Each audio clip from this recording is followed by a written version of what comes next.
Hey everyone, welcome to a new video where we'll cover the Let's Do Herbal Brews mod. Here are all the items, and we'll explain exactly how everything works.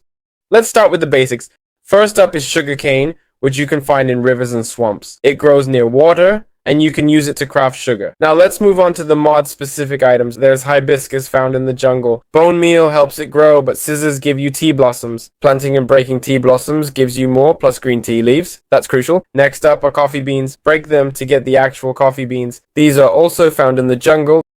Basically, you can grow coffee beans and right-click to harvest them. On the other hand, we have rooibos. When you break this shrub here, it's the wild one found in the savannah. Breaking it will give you rooibos leaves. Then we have the tea blossom. We also have wild yerba mate and lavender, which give mate leaves and lavender blossoms when broken. To get lavender, use bone meal. Break it and collect the lavender blossom. Now we know how to get each item and where, so we won't explain it again. As you can see, 9 green tea leaves make 1 block of green tea leaves. When placed, it will start to dry over time. My ticks are triggered now, so it happens much faster. Once it dries and we break this block, we'll get dry green tea. With 9 dry green teas, we'll get a block of dry green tea.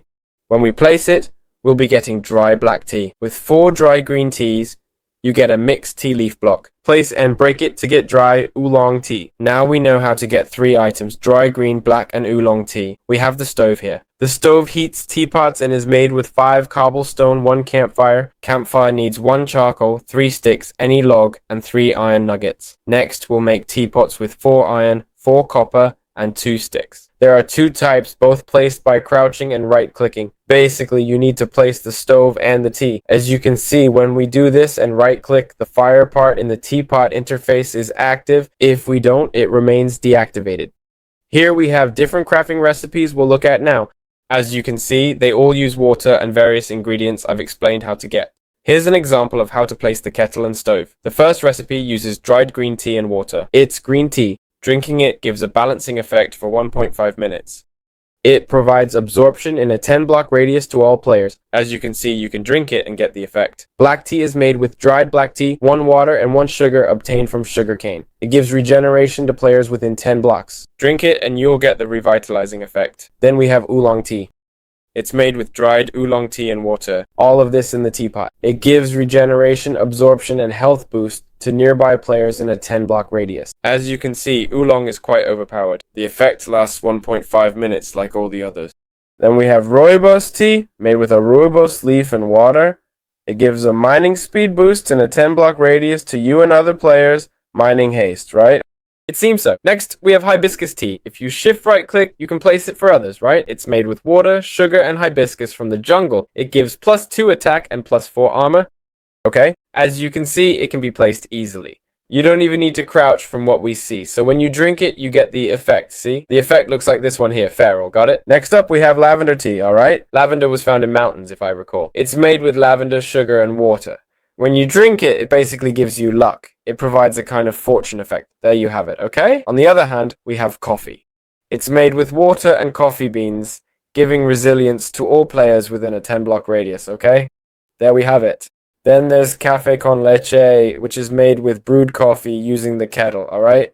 To make cafe con leche, you need a crafting table.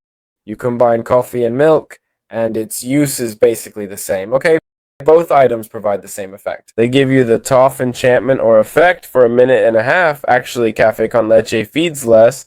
But the cool thing is you can place it decoratively, okay? Finally, we have yerba mate tea, alright? We have mate tea made with mate, herb, water, and sugar. It basically gives you a poison effect, okay? It affects players within 4 blocks, got it? So as you can see, we've also been given resistance, regeneration, and absorption, right? Different effects from the various drinks we've been consuming now. Let's move on to explain the brewing cauldron, okay? This cauldron is used, well, first, crafting it requires 5 iron and 2 sticks, as we can see. It's used to make various flasks and potion ingredients, you could say. If we right-click, okay, we'll see it doesn't need fuel like the kettles did with the stove. Basically, all it needs is glass flasks, which we always put here, and it has different recipes, okay?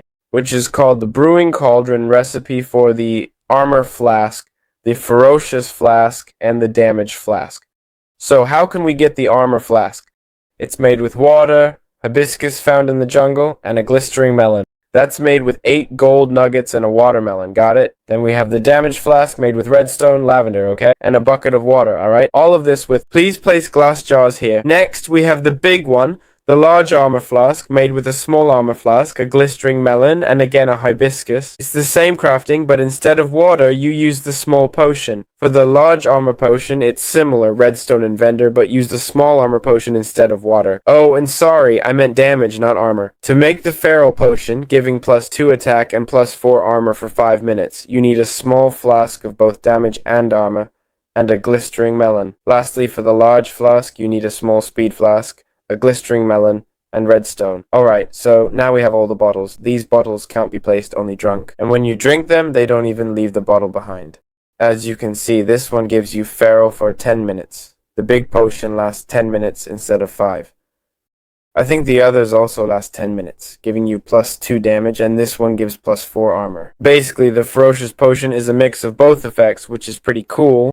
Finally, we have various cosmetics, like this witch hat crafted with 3 wool and a gold ingot. Then we have this fancier witch hat. Both give +1 armor, but are purely cosmetic. It's made with 7 wool. There's the witch hat, that's how it looks. We can also craft a jar, a jack-o'-lantern. You can't put anything inside, but it's decorative, made with glass paints. And finally, we have this complete NIS banner made with HERBAL, which is basically a reward for crafting all tea variants. It's a kind of well, when you reach the advancements and complete them all, as you can see I've done most, to get to Hopping Cup, you need to complete all 9 teas. I'm only missing one where I just need to drink this, and then I'll have all the achievements. Basically, this banner can be duplicated with a smithing template and a netherite ingot, giving absorption in an 8-block radius. For the pros out there, you might be wondering if there's a villager for this mod. Usually, Let's Do mods have their own villager, but this time there isn't one. As you can see, they don't have any work tools and won't pick up any. So that's all.